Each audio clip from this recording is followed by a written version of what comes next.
انسانی زندگی کے یہ تین دور ہیں۔ حیات دنیاوی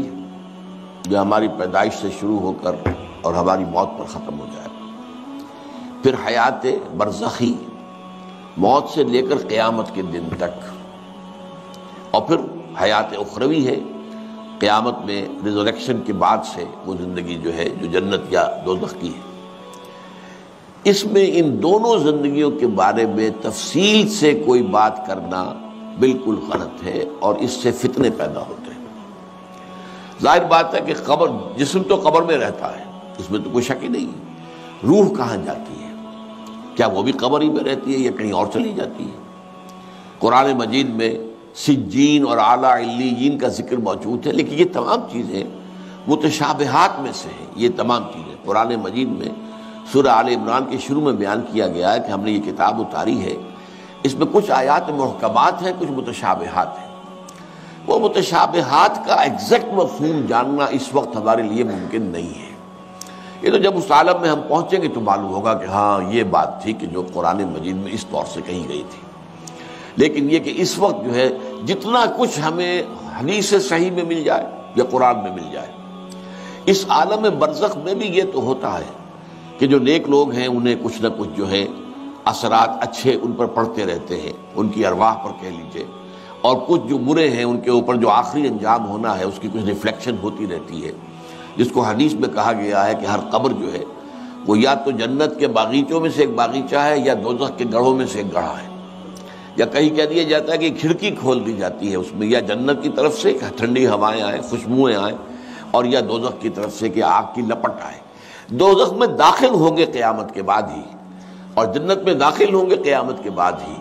لیکن اس کے کچھ آثار پڑنے شروع ہو جاتے ہیں۔ وہ جس کو انگریزی میں آپ کہتے ہیں coming events cast their shadows before, بعد میں آنے والے واقعات جو ہیں ان کے کچھ سائے جو ہیں پہلے سے آنے شروع ہو جاتے ہیں۔ تو اسی طرح سمجھیے کہ جو کچھ آخرت میں کسی انسان کے ساتھ ہونا ہے اس کا ایک عکس جو ہے وہ عالم برزخ میں شروع ہو جاتا ہے۔ اسی لیے قرآن مجید میں یہ بھی آیا ہے کہ یہ جو آل فرعون تھے یہ صبح و شام جہنم پر پیش کیے جاتے ہیں، اور قیامت کے دن پھر کہہ دیا جائے گا ادخلوا آل فرعون النار، ان کو داخل کر دو آگ کے اندر۔ تو یہ اس حد تک، باقی یہ ہے کہ تفصیل میں جانا، ہاں ایک رائے ہے، یہ شاہ ولی اللہ دہلوی رحمۃ اللہ علیہ کی ہے، اگر ان کی رائے نہ ہوتی تو میں اسے بیان بھی نہ کرتا، لیکن یہ کہ وہ ایک بہت بڑے محدث اور بہت مفکر اور دین کے فلسفے سے بہت بڑے واقف انسان تھے۔ انہوں نے کہا کہ جو اولیاء اللہ ہوتے ہیں، اللہ کے نیک بندے، اللہ کے بندے، ان کے انتقال کے بعد ان کی روحوں کو بھی اللہ فرشتوں کے طبقہ اسفل میں شامل کر دیتا ہے۔ یہ فرشتے ہیں نا اس وقت بھی موجود ہیں، ابھی شاید اگلے ہی جمعے میں وہ حدیث جو ہے اس کا بیان آئے گا کہ جب بھی کسی گھر میں، اللہ کے گھر میں کچھ لوگ اس لیے جمع ہوں کہ اللہ کی کتاب پڑھیں اور سمجھیں اور سمجھائیں، تو ان کے اوپر فرشتے گھیرا ان کا ڈال لیتے ہیں، اور ان پر اللہ کی طرف سے سکینت نازل ہوتی ہے اور رحمت نازل ہوتی ہے، اور اللہ ان کا ذکر کرتا ہے فرشتوں کے پاس، دیکھو میرے بندے، تم کہتے تھے یہ فساد مچائے گا، دیکھو یہ بھی تو ہے نا جو میرے کلام کو پڑھنے کے لیے میرے گھر میں جمع ہیں۔ تو فرشتے ہیں موجود، ہم میں سے ہر ایک کے ساتھ 2 فرشتے موجود ہیں۔ تو یہ فرشتہ اسفل ہے، سب سے نیچے، جو دنیا کے کاروبار کو چلانے میں اللہ تعالیٰ کے سول سرونٹس ہیں،